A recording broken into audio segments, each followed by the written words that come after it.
salita ng Diyos ang buto na tanim ni Hesukristo upang tumubo sa tao.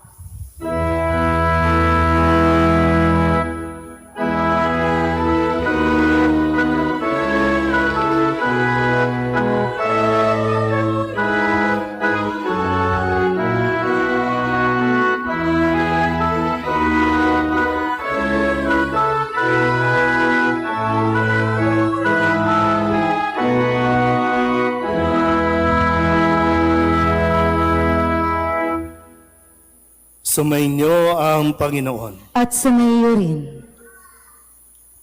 Ang mabuting balita ng Panginoon ayon kay San Mateo. Papuri sa iyo, Panginoon.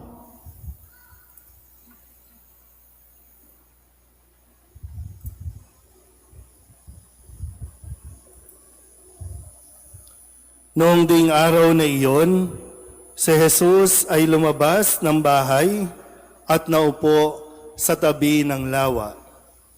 Pinagkalipon-punan siya ng makapal na tao, kaya sumakay siya sa isang bangka at doon naupo. Nasa dalampasigan naman ang mga tao at nagturo siya ng maraming bagay sa pamamagitan ng talinghaga. May isang magsasakang lumabas upang maghasik. Sa kanyang paghahasik ay may binhing nalaglag sa tabi ng daan. Dumating ang mga ibon at tinuka ang mga iyon. May binhi namang nalaglag sa kabatuhan. Sapagkat manipis lang ang lupa roon, sumibol agad ang binhing iyon. Ngunit nang mapabilad sa matinding sikat ng araw, ay natuyo, palibhasay, walang gaanong ugat.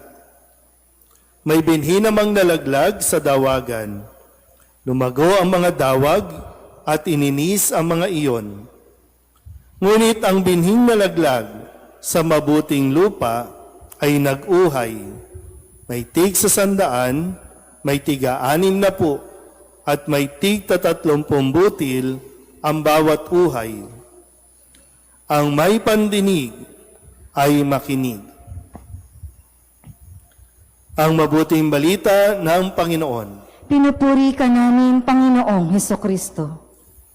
Isang magandang umaga po sa inyong lahat. Magandang umaga po.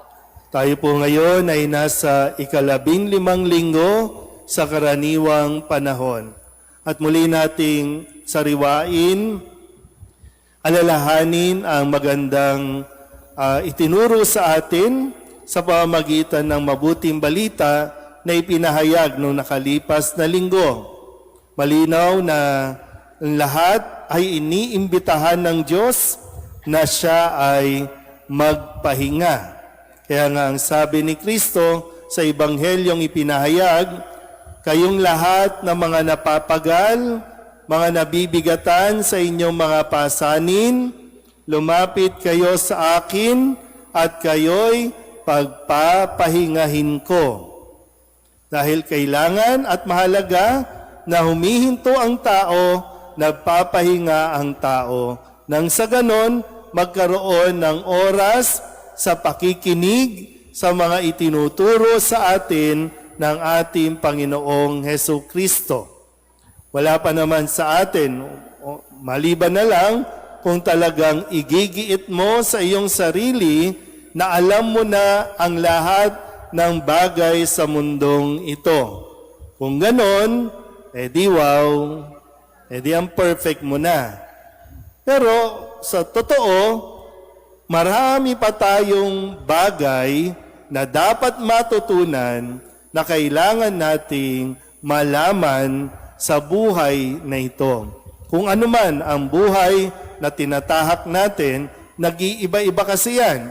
Buhay bilang estudyante, buhay bilang empleyado, buhay bilang may asawa, buhay bilang isang pamilya. So napakaraming bagay na dapat matutunan, na dapat nating pakinggan ang Panginoong Hesukristo. Kaya ngayong linggong ito, isang talinghaga ang ginamit ni Kristo para turuan ang mga taong naroroon. Isang talinghaga kung saan mas makakarelate sila at mas madaling unawain dahil ito ay pang-araw-araw nilang nakikita sa kanilang paligid. Talinghaga tungkol sa magsasaka o tungkol sa manghahasik. Ang magsasaka, ang paraan ng kanilang pagtatanim ay pagsaboy, isinasaboy. At gustong ipaunawa ni Jesus sa kanyang mga tagapakinig na ang biyaya ng Diyos ay talagang siksik, liglig at umaapaw. Hindi tinitipid, hindi pa isa-isa. Talagang kumbaga sa isang magsasaka, kukuha lang yan ng mga binhi at isasaboy. Walang pipiliin. Lahat aambunan, lahat ay mabibigyan ng biyaya.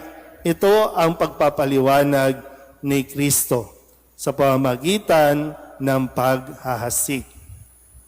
Isa lang ang Diyos na nagbibigay ng biyaya. Nagkakatalo-talo lang tayo at kadalasan nagtataka tayo, no? Bakit siya siniswerte? Bakit siya maginhawa ang buhay? Bakit tayo? Bakit ikaw? Hindi. Bakit sila yung mayaman? Bakit ikaw mahirap? Lahat naman pala binigyan ng biyaya. Kaya nga madalas, no, sinasabi ng mga nakakatanda, ng mga lolo't lola noon, hindi ko alam kung ginagamit pa ito ng mga magulang sa ngayon, na sinasabing, bumangon na kayo. Nagsaboy na ng biyaya, ng grasya ang Diyos. Tulog ka pa. Tapos gusto mong, di ba, gusto mong ng maginhawa, gusto mo ng biyaya, pero yun nga, no, nagsasaboy na ang Diyos ng biyaya, pero ikaw, wala pa. Kaya mahalaga po, no, sa bahaging ito, sa talinghagang ibinibigay ni Kristo, yung kahalagahan ng pakikinig.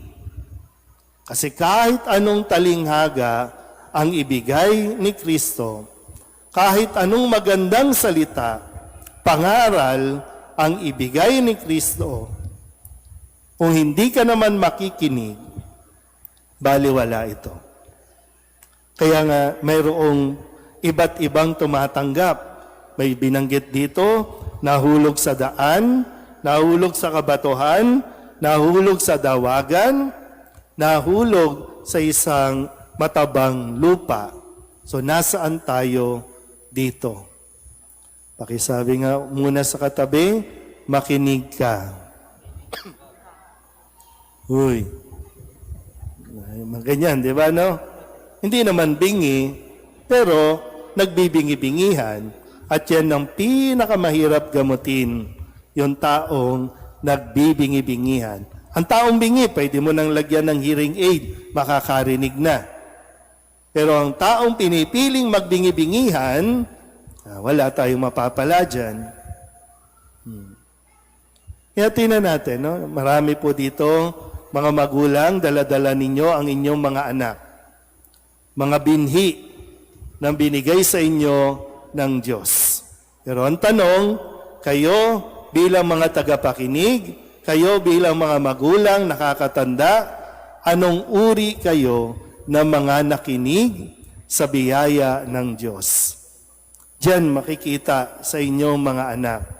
Sila ba ay magiging mabuting tao? Sila ba ay magiging mahina ang loob?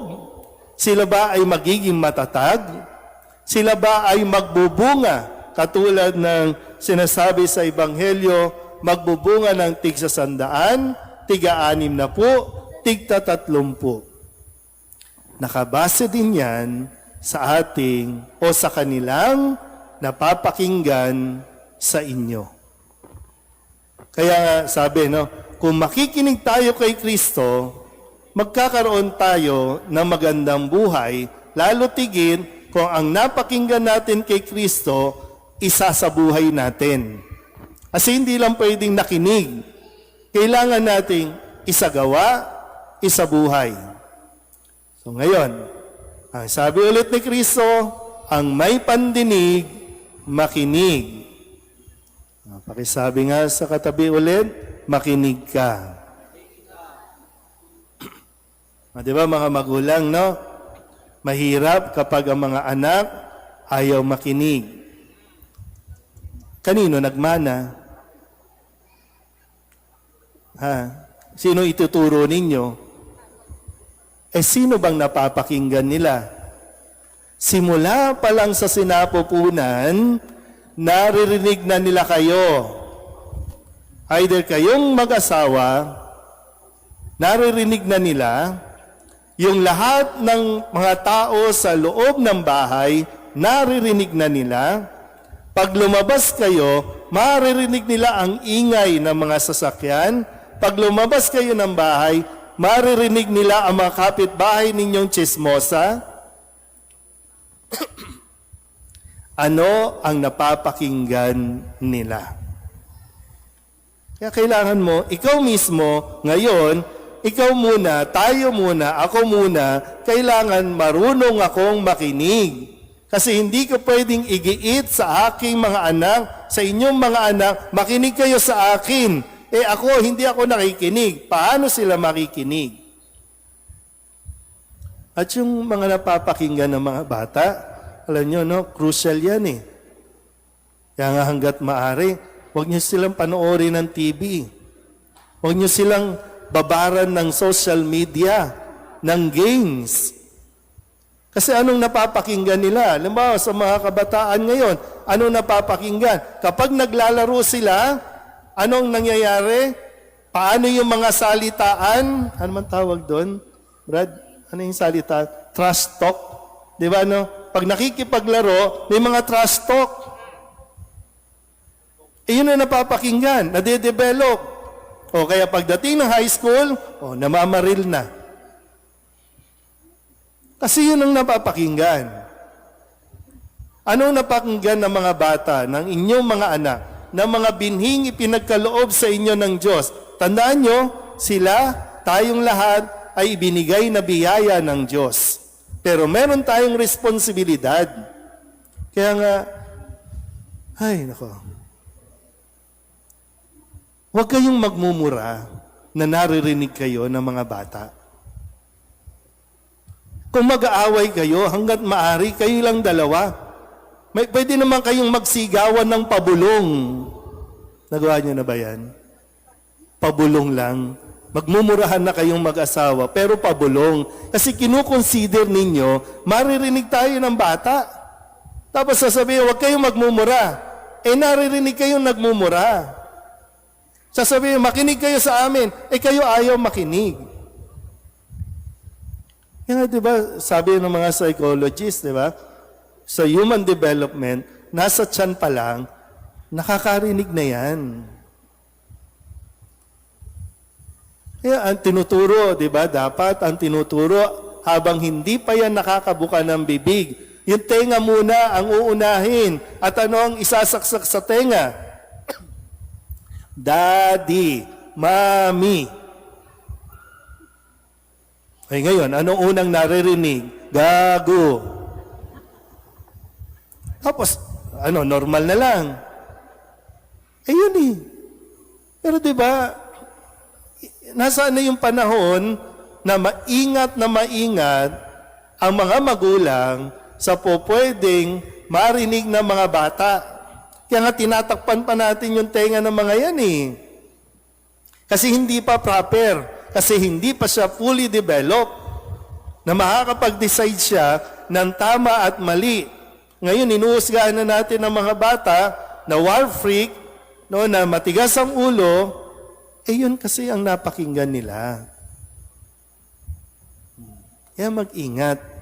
Kaya nga sinasabi ni Kristo, makinig kayo. Huwag kayong magbingi-bingihan. Minsan tinuturuan naman kayo, ang sasabihin ninyo, kami ang magulang, alam namin kung ano ang nakakabuti para sa kanila. Sure ka ba? Kaya kailangan mo munang matuto. Paano ka matututo? Kailangan mo munang makinig. Kaya maintindihan natin, bakit ang mga kabataan matigas ang ulo? Kasi hindi nga naging normal ang mga napakinggan nila. Hindi maganda ang mga napakinggan nila. Either wala ang magulang, kaya kung sino-sino na lang ang naririnig nilang lumalaki. Sana po, no? Naasahan ang bawat isa ay biyaya ng Diyos. Lalo tigit ang mga bata ngayon na naririto, biyaya yan ng Diyos. Pero pagdating ng araw, depende sa inyo. Sila ba ay magiging biyaya o magiging pasaway pagdating ng araw? Pakisabi nga ulit sa katabi, makinig kang mabuti. Ayaw nating mapahamak, makinig tayo at sundin natin si Kristo. Amen? Amen.